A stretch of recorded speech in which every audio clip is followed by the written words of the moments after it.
of Davao City during those time. The mayor is no less than our vice president. The audit team leader of the Office of the Vice Presidents for the audit of the regular funds. Audit team leader of the OVP with respect to regular funds. But I'm talking about confidential funds. Yes, Madam Minister. Do you think you are in the proper position to answer this question? This is about confidential funds. But the question is all about the mandate of the OVP. Alright. Nakakapanggigil na balita. Jinky Luistro, binatikos ang Intelligence and Confidential Fund ni Vice President Sara Duterte. Jinky Luistro, pinakikialaman at kwini-question ang Confidential Fund ng Davao City. Pero bago ang lahat, maaari kayong mag-subscribe para maging updated sa mga issue at bagong mga balita. Ito na nga, Jinky Luistro, muling tinira si Vice President Sara Duterte. Luistro, binatikos ng tuluyan ang Confidential Fund at Intelligence Fund ng OVP. Pati Confidential Fund ng Davao, di pinalampas. Question nga ni Luistro kung bakit lumobo ang Confidential Fund ng Davao. Na dinepensahan naman ito ng representatiba ng OVP. Ngunit Jinky Luistro nagalit dahil saad pa niya bakit naman dedepensahan pa ang isang katulad ni VP Sara na magnanakaw.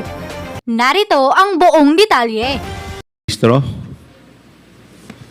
Thank you, Mr. Chair. Good afternoon, everyone. Attorney Camora, the questions are directed to you.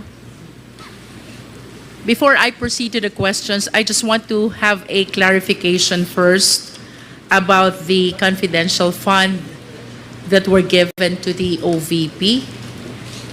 Am I correct? We have 125 million for the last quarter of 2022. The same was utilized from December 20 to 31 of 2022. Yes, Mr. Chair. And on the succeeding year, that is 2023, the OVP was allocated also a total confidential fund equivalent to 500 million. Do you confirm? Yes, Mr. Chair. And out of the 500 million, attorney, how much was utilized and how much was unutilized? Mr. Chair, for 2023, they utilized for the first 3 quarters, which is 125 times 3, and for the fourth quarter, they did not cash advance the amount. So may naiwan pong 125 million.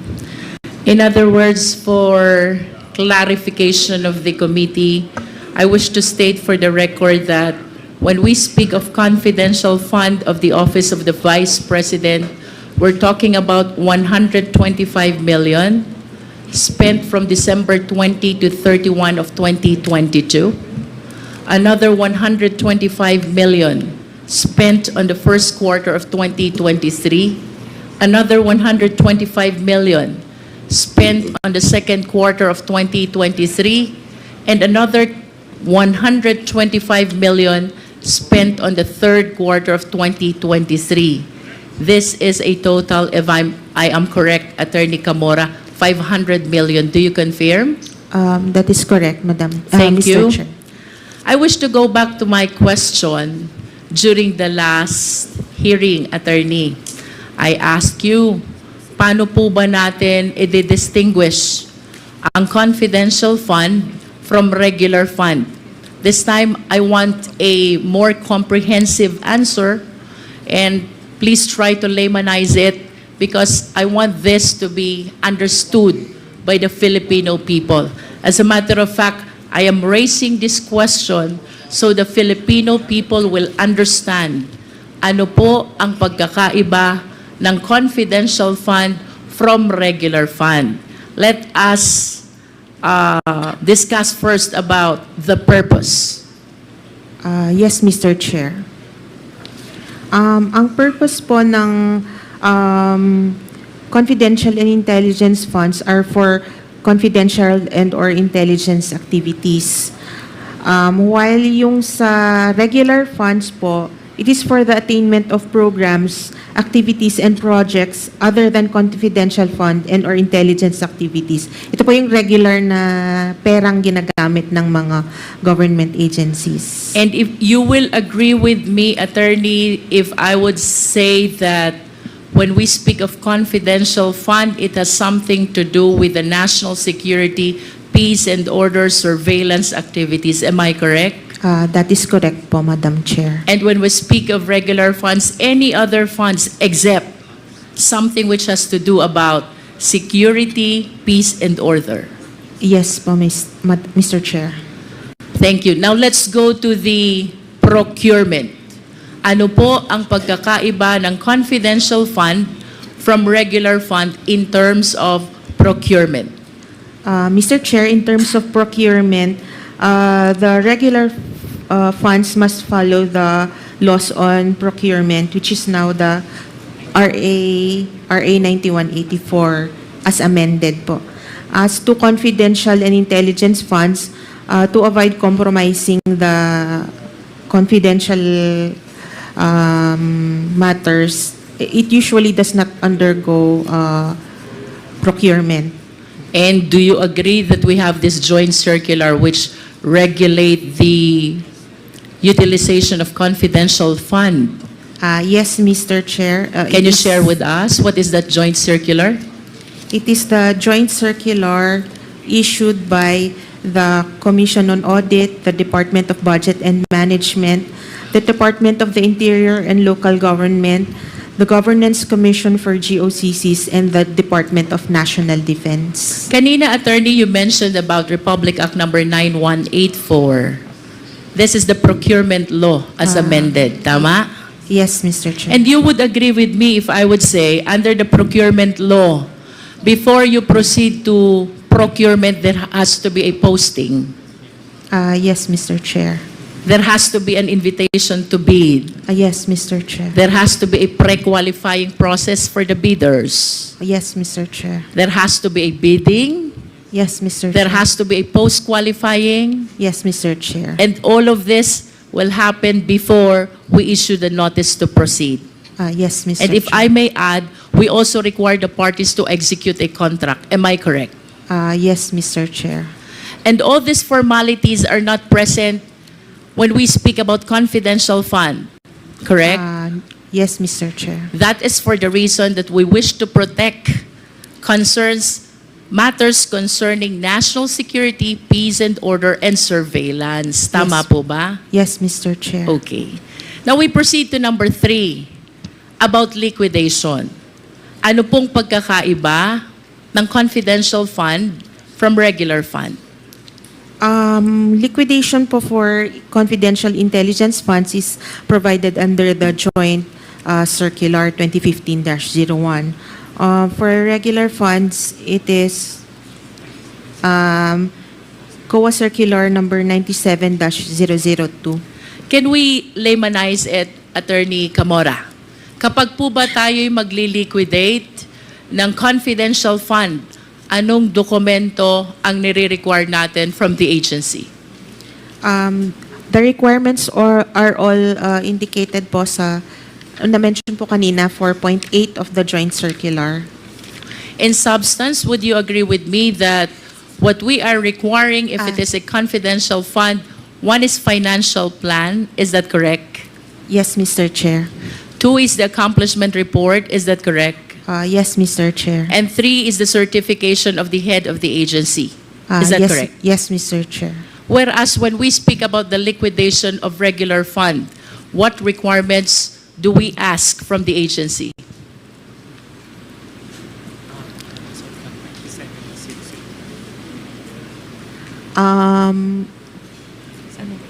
These are all under 97-002. I understand. If I would say that under the regular fund, you are requiring the MOA or the contract, am I correct? I understand that there is a long list of documents, but I'm trying to emphasize only the substantial documents which should not be absent in the compliance of liquidation requirements. Yes, Mr. Chair. there has to be a MOA or a contract if it is a regular fund. Second, there has to be a receipt. Yes, Mr. Chair. There has to be an invoice. Yes, Mr. Chair. Thank you. May I request the Secretariat to please flash the first slide. This slide summarizes the distinction between confidential fund and regular fund. In confidential fund, we have the Joint Circular 01, which regulates the same. For regular fund, we have the Procurement Law, otherwise known as RA 9184 as amended. As to purpose, confidential fund is for the purpose of peace and order and surveillance activities to promote national interest. Regular fund are other purposes other than those mentioned in the confidential fund.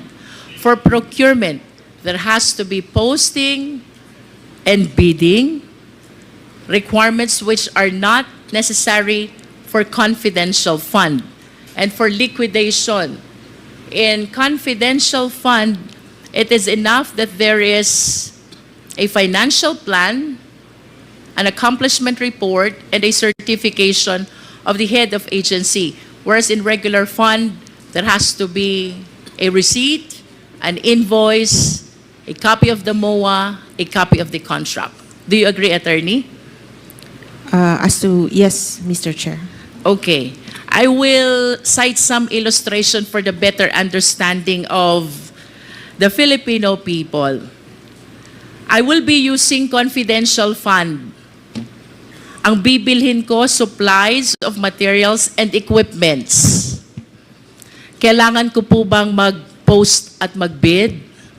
No, Mr. Chair. Kailangan po ba na ang maging supplier nito is the lowest bidder? No, Mr. Chair. No. But if I will be using a regular fund, I will be purchasing supplies of materials and equipment. Of course, I need to go through the process of posting and bidding, and then I need to choose the lowest bidder. Tama po ba? Yes, Mr. Chair. And then, Attorney, I will be renting a safe house for surveillance activities. So this is a confidential fund. Yes, Mr. Chair. Kailangan ko po bang mag-posting at mag-bidding? No, Mr. Chair. No. Diretso na sa rental ng safe house for surveillance. Correct? Yes, Mr. Chair. Do I still have to evaluate, invite, to be able to choose the lowest cost of rental for the surveillance? No need, Mr. Chair. No need, because this is a confidential fund. I will be buying a car for surveillance activities. Kailangan ko po bang mag-posting and bidding? No, Mr. Chair. Do I need to Although- choose the lowest bidder? No, Mr. Chair. But if I will be using a regular fund, I need to go through the process of posting, bidding, and come up with the lowest bidder. Is that correct? That is correct, Mr. Chair. If I will be procuring an equipment for surveillance activities, kailangan po ba ang posting at bidding? No, Mr. Chair. No. Do I need to choose the lowest bidder? No, Mr. Chair. But if I will be utilizing a regular fund, these requirements are all necessary. Tama po ba? Tama po, Mr. Chair. Thank you. Now we proceed to confidential fund. I remember during the last hearing, tinanong po ito ni Honorable Marcoleta. He was saying that the other agencies and even the other LGUs have confidential fund as well. Tama po, Attorney? Tama po, Mr. You remember Chair. that?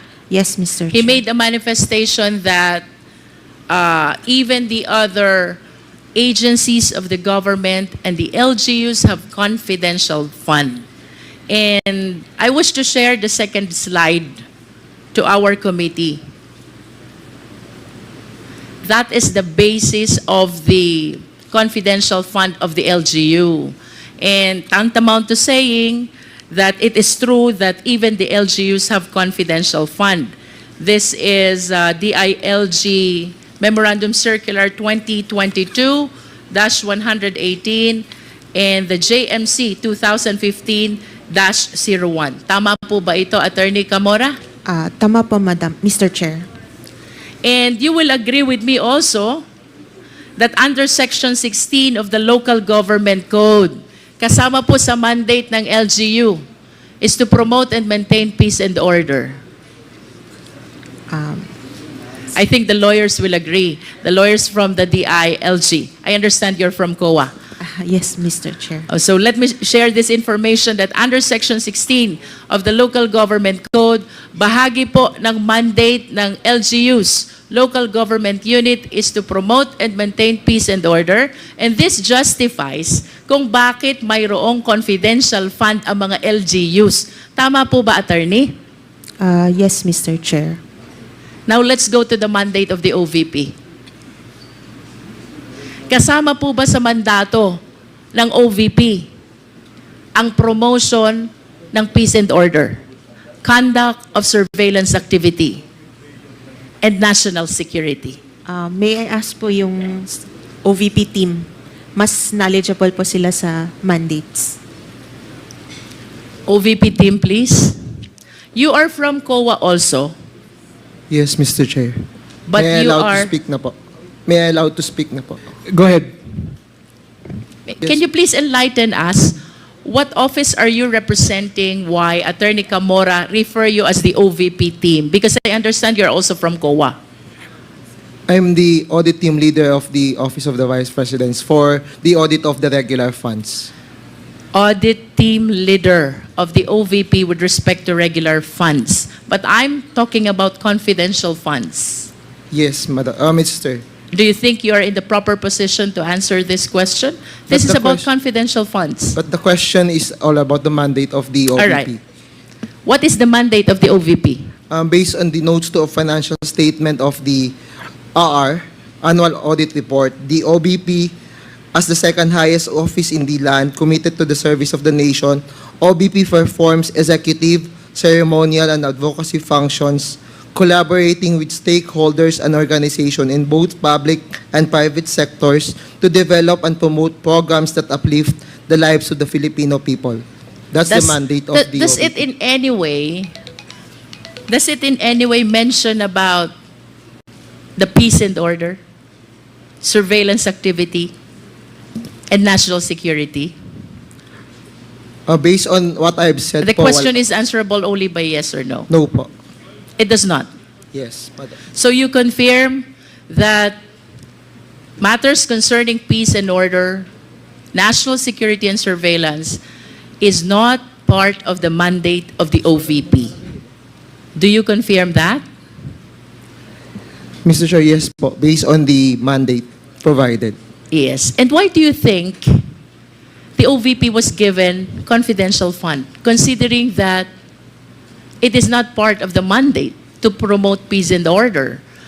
I think I'm not the right person to answer the question because I think it may course to the Department of Budget and Management because they're the one who provided the confidential fund in 2022. I understand. But let me state for the record that nowhere in the law, not even in the Constitution, provide that the OVP has the mandate of promoting and maintaining peace and order, conducting surveillance activity, and even matters concerning national security. That is for the record, Mr. Chair. Now, talking about confidential fund, may we please flash the third slide? Kanina po pinag-usapan natin that under Section 16 of the Local Government Code, ang mandato ng LGU is to promote peace and order. And that justifies kung bakit ang mga LGUs ay mayroong confidential fund. Now, I wish to share this slide showing the LGUs which have the huge or the biggest number of confidential fund. This is representing year 2022. Davao City has 460 million. Cebu City has 7.38 million. The City of Manila has 120 million. Makati City has 240 million. and Quezon City has 75 million. Nakakapagtaka lang po kung bakit nalampasan pa ng Davao ang City of Manila, ang Makati, ang Quezon City. For Makati, Davao almost doubled the confidential fund. For City of Manila, it almost tripled the confidential fund.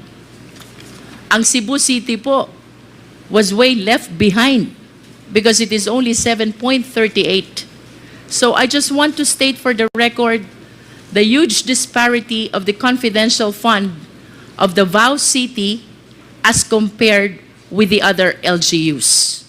We have on the screen Cebu City, 7.38, City of Manila, 120 million, Makati City, 240 million, Quezon City, 75 million, while Davao, it skyrocketed to 460 million. May we request the Secretariat to please flash the fourth slide. This is the history of confidential fund of Davao City. 2016, it is 144 million. 2017, it is 294.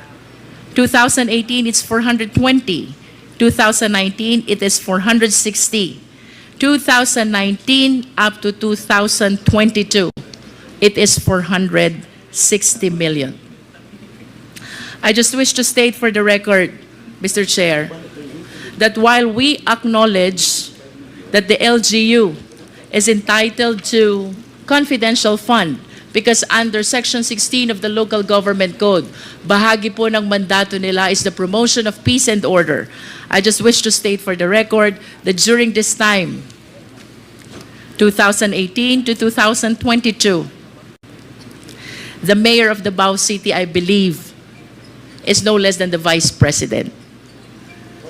And I wish to state for the record as well that the confidential fund that we're discussing about the OVP last quarter of 2022 and the first 3 quarters of 2023, the one in disposal is no less than our vice president as well. I wish to express I wish to lament that it seems to us that the confidential fund is being used comfortably. We have to emphasize that it is addressing a very important reason, and that is the promotion of peace and order, conduct of surveillance activities, including matters concerning national security. And if this is the case, Mr. Chair, I believe that the COA has to be very strict concerning the very loose, the very light, and the very few requirements which are being imposed in procurement and even liquidation of confidential funds. What I wish to point out, Mr. Chair, maluwag tayo sa confidential fund because we give value to matters concerning peace and order and national security. However, Mr. Chair, I observed na ito pong kaluagan na ito ay nagiging dahilan kung bakit ang COA ngayon are issuing the notice of disallowance, and even this Congress is prompted to conduct an inquiry in aid of legislation. I wish to manifest my observation that the irregularities which have been observed in the utilization of confidential fund in the office of the Vice President should be checked as well with respect to the utilization of confidential fund of the Davao City during those time that the mayor is no less than our Vice President. I submit, Mr. Chair.